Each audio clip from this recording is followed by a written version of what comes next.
In a world that's just flooded with data, knowing how to find the actual truth, that's a superpower. It's called information literacy. And today, we're cracking open a study that shows us exactly how to build this skill, and maybe more importantly, where even the sharpest minds can get a little bit stuck. So, have you ever done this? You type something into a search bar, hit enter, and then you're just totally overwhelmed by what comes back? I mean, it's like a tidal wave of articles, videos, and opinions all screaming for your attention. That feeling, that digital vertigo, we've all been there.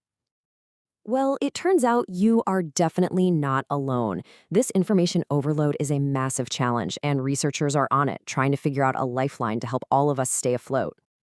Now, this whole issue is a really big deal for students. Think about it. With this explosion of digital resources, they're right on the front lines, trying to find credible info for their work in a landscape that's just changing constantly. So, how are they handling it? And that brings us to this really interesting study from the United Arab Emirates that took a deep dive into this exact problem. The researchers wanted to know something pretty simple. Are these formal information literacy programs actually helping students, swim instead of sink? To get their answer, they zoomed in on a group of 100 undergraduate students. And this group was picked very carefully to give them a really clear snapshot of what the student experience is like. So, how'd they get their data? Well, they used a survey with a bunch of specific questions to get some hard numbers on what students were thinking and feeling.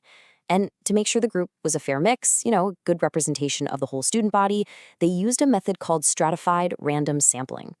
Basically, it's a smart way to balance things like gender and what year of school they were in. Okay, so what did they actually find? Well, the results were this fascinating mix of some really good news and some pretty clear areas where students could still use a hand. Let's break down these wins and losses.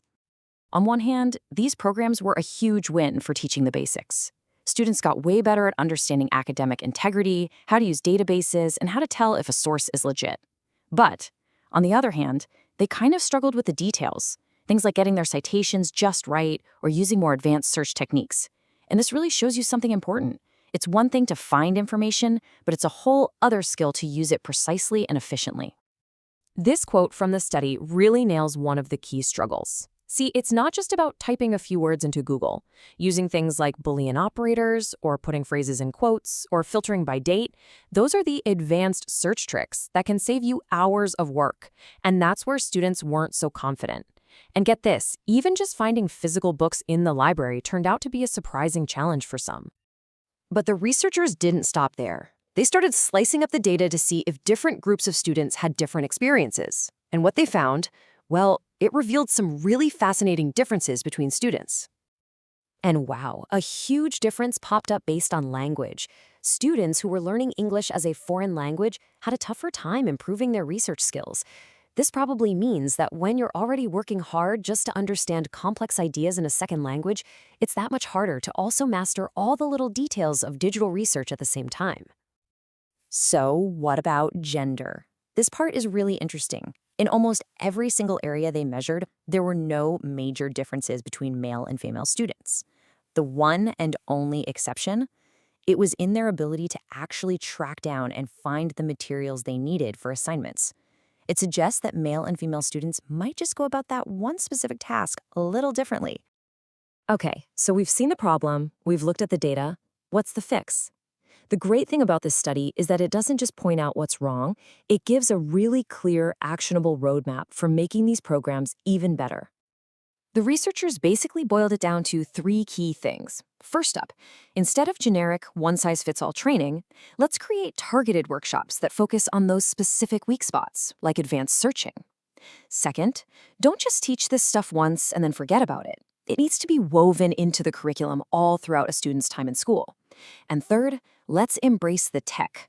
Using citation management tools can take all the headache out of doing references the right way. And why does any of this matter so much? Because at the end of the day, information literacy isn't just some academic thing you learn for a class. It's a life skill. It's the ability to critically look at the information you see, to use it ethically, and to actually apply it to solve real-world problems. Now, of course, we got to be balanced here. The researchers themselves were totally upfront about the study's limitations. It was focused specifically on undergrads in the UAE, and a sample size of 100 is pretty small. So while the insights here are super valuable, we can't necessarily say they apply to every single student everywhere. And that really brings us to the big takeaway, the heart of it all. This quote just perfectly captures what this is all about. These programs aren't just about helping a student pass their next test. The real mission here is to give them the tools for lifelong learning, to make them confident researchers, and to set them up for success way, way after they've graduated. So I'll leave you with this to think about. In our world right now, with AI generating text and a literally endless scroll of content, the rules of the game are changing faster than ever. So what do you think is the single most important research skill to have today? Is it being skeptical? Is it speed? Or is it something else entirely? It's a question we're all going to have to answer.